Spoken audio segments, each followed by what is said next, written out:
Podujatie prilákalo vyše 120 účastníkov rôznych vekových kategórií. Cyklistická trasa zahŕňala malebné polia a lesy pozdĺž riek Malý Dunaj a Čierna voda. Jej dĺžka bola 35 kilometrov. Bol to nezabudnutelný zážitok pre všetkých účastníkov, hlavne pre rodiny s deťmi, spoznať krásy nášho regiónu. Vychutnali sme si nádhernú prírodu.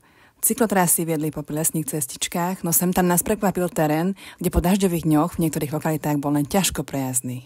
Naše cyklotúry pomáhajú budovať vzťah k prírode a zosilňovať spolupatričnosť. Bolo pre mňa potešením, ako bajkeri Matúšovej zeme viac ako 120 cyklistov tvoria úžasný tím, ktorý ľahko prekonával prekažky.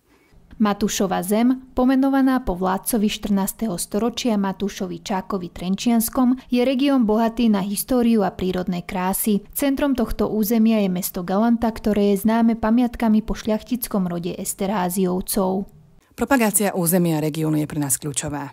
Naše aktivity sa zameriavajú na prírodu, kultúru, vodné mlyny či rekreačné športové využitie.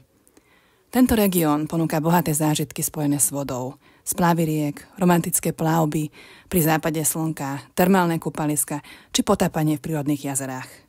Na svoje si prídu aj milovníci kultúry, histórie, športu, gastronomických zážitkov či vína.